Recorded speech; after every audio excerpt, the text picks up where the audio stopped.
Okay, so you've probably heard of Apex Legends, and you are wanting to get into it, but you don't really know much about it, so you want to get a little couple intro tips here and there to help you maybe start off on the right track so you're not completely blindsided by the game. It is a little bit awkward, so I'm going to be giving you a couple tips here. I think I got about 10 or so to give you to help you get on your way real quick here. Okay, so when you first get in the game, you're going to look at the characters and you're like, wow, these characters, you don't really know that much about them. I would first take a look at the passive skills for each character, which is going to be the abilities that you can that recharge the fastest and you're going to be able to use the most often. So you have Bloodhound, who has Tracker, which you can you basically you can see the footprints around and you can mark them for your teammates, and that is going to be very key. And you can also use he has Eye of the Allfather, which you basically hit out one, it's going to recharge pretty quickly, and you can see basically through walls and see where the people are, and they'll actually show them up on it's kind of like Blackbird if you played not Blackbird, but you can basically see them through walls. I can't remember what it's called in Call of Duty, but you can basically see them through walls. And you have Gibraltar, who his gun, when you aimed on the sight with him, he has a gun shield that pops up, so it blocks some bullets. You can put it down if you want, so you're not seen as easily far away, but the shield does have a lot of advantages. He also has a tactical dome of protection, which you basically just throw down a shield and it blocks incoming fire. Enemies can run into it, so you're not completely invulnerable to it, but they can't shoot through it. And you have Lifeline, who you can revive faster and your healing items are used faster. She's very good if you want to be she's basically the best support character. And you can also throw down a drone that will hear allies near you. Pathfinder, I don't use him that much because I'm sure he's good, but I don't know. You have a scan beacon that reveals the next location in this circle, but it's not really that hard to get to the circle in the game, so I don't feel like that passive is very great. And then you have the grappling hook, which lets you just it's basically like a grappling hook, like you would think. You shoot it, it pulls you towards the location. It doesn't reach very far, so I don't know. Wraith, I haven't used very much either. You can basically hear if somebody's shooting at you or coming towards you, it tells you where they're coming from. And then Into the Void is you can throw down you basically just go invisible and you can get around. They can still see you. You're like a little wraith form. They can see where you're going, but they can't shoot at you. So it's a good getaway. And then you have Bangalore, who when you get shot at, you move faster, which is very good. And then you can shoot a smoke grenade out to cover your tracks to get away or to heal your teammates or whatnot. These two characters, Caustic and Mirage, you have to unlock just basically by playing. You get the little orange monetary value. I don't know what it is, but you can buy them. And their abilities are also, I think, pretty good. Probably better than the other ones.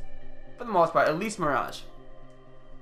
So when you're looking for the character you want to choose, make sure you pay attention to the passive abilities, because you're going to need to know what they are so you can use them effectively and a lot.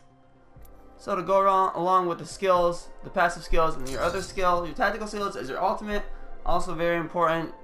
So basically Bloodhound, you transform into this beast. You can move really fast. You can see cold tracks where people are moving, their footsteps. It's basically like Tracker from Call of Duty if you played it, and you move a lot faster. It's okay. It's pretty good. Gibraltar is a bombardment. Him and Bangalore's are pretty. Bangalore's is takes a little bit longer to come in and it lasts for a little bit longer, but they're eventually the same thing. You throw Gibraltar, you throw a grenade, and Bangalore, you just call it in and it works. Lifeline calls in a care package, which is, I think, one of the better ones, and it just gives you good defensive gear. Pathfinder, you can hook up a zip line. It's okay. Wraith, you have teleporters. This one is hard. I would definitely frick around with it for a little bit because it is not easy. You can easily mess it up. And then obviously Rolling Thunder. Caustic and Mirage you can look at as further on. Okay, now you're going to see when you go to jump in the game, you pick your character, you decide who you're going to use. You're going to want to make sure that when you jump, you right now from right here, maybe in Black Ops or Fortnite, you could get all the way to Slum Lakes from right where this position is. But in this game, in Apex, you cannot glide that far when you jump. So I would make sure that you know that you at least give your, it's just not going to happen. So you're going to pick a closer area. You can get to swamps, you can get to artillery from here.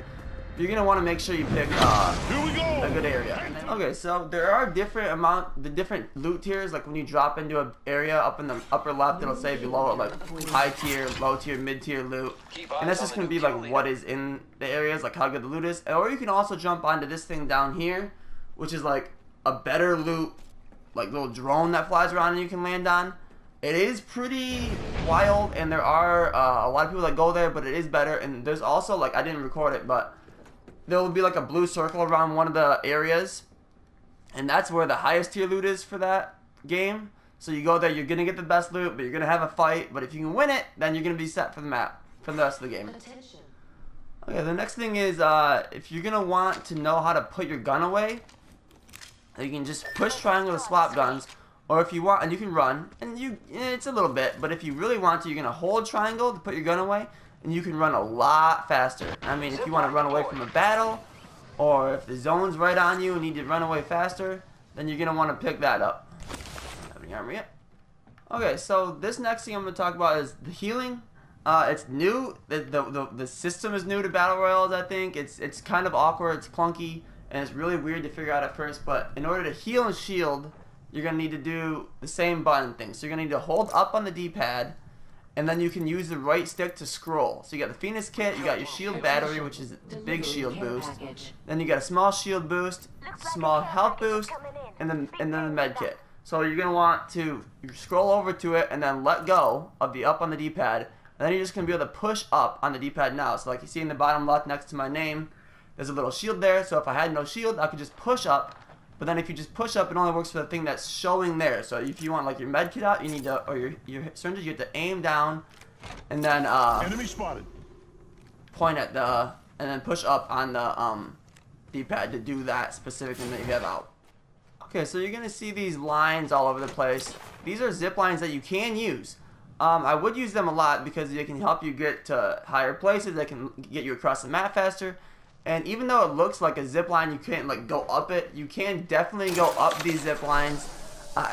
It's just, I don't know if a zip line is the best thing to call it, but you can go up it and then you can just hit X to jump off whenever you want to get to the next area. Okay, the next thing is going to be sliding. It's just like a typical shooter lately that you can just hold circle and you'll slide. But you'll see that you're able to slide down hills. Like I'll demonstrate it here. Listen on this little mudslide here. You can slide down this entire thing. So let's say you're started up here and you're running from the zone and you need to. You can just hold circle and you will slide down this whole thing. I think it's faster than sprinting it. And then you can just push circle again. But like say something like this, you can really get down this hill quickly by sliding. And on like a normal flat surface, the slide is a little bit longer. Like in like a Call of Duty type game, you'll slide and you'll just go a little bit. And this one you slide and you get to actually go a decent ways. So I would definitely take advantage of the sliding if you need to, or if you want to get around faster.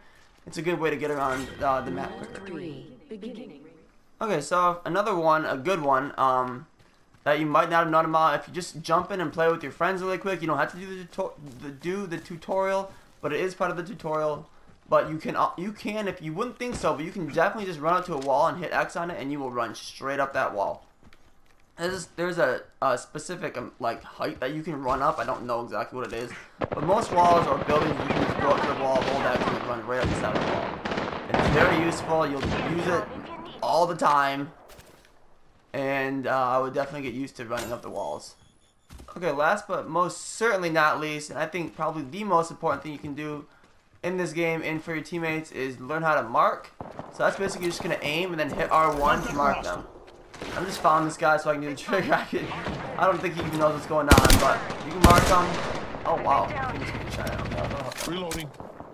Who are they shooting at? Reloading. Listen, let's move here. I don't know what they're doing, but so you're gonna aim and then you're gonna hit R1, and that's how you're gonna pin, mark. My God, is this an enemy? I think it is. What are they doing? I don't know what's going on. But you can also hold R1 to pick something else. Watching here, defending area, going here. It'll automatically mark an enemy. Let's go here. And then you can just, if you just normal aim and aim on someone, it'll say go there. Or if you're aiming on somebody, it'll put the little enemy sign on them. See there, still he uses his ability. Let's move this way. down and then you get wrecked, okay? But alive. Let's see if I can get killed. Oh, got him. Okay, so that's how you're gonna do that. I got you. Marking enemies, like if you're gonna play solo, it's definitely worth it if you're not gonna have that much communication with your teammates to know where the enemies are, where you want to go, and marking enemies and like saying where you want to go is, I think, the most important part of the game. Even if you're playing with your friends, just communication is very key in this game because you can get mixed up, you might not see where other people are, and it gets pretty chaotic in gunfights. So you need to know where the enemies are, and if you're pointing them out for your snipers or anything like that, very important. Oh, here's a wingman. I'll show you. See, it's basically just a shotgun. So with that skull splitter attachment, ooh, baby. Okay, so I think that'll be just about it for the tutorial. Hopefully this helps in any way. Oh my gosh, my enemy was getting killed. Run away. See, teammate was looking at him, but not looking at him. You could help me. I can't get him. So he ran away. Okay, so thanks for watching the video. If it helped, leave a like or a comment. I'll that wasn't enemy right there. I thought that was my teammate. I don't know. I'll just use the radar. Thanks for watching, and I'll see you next time on me dying.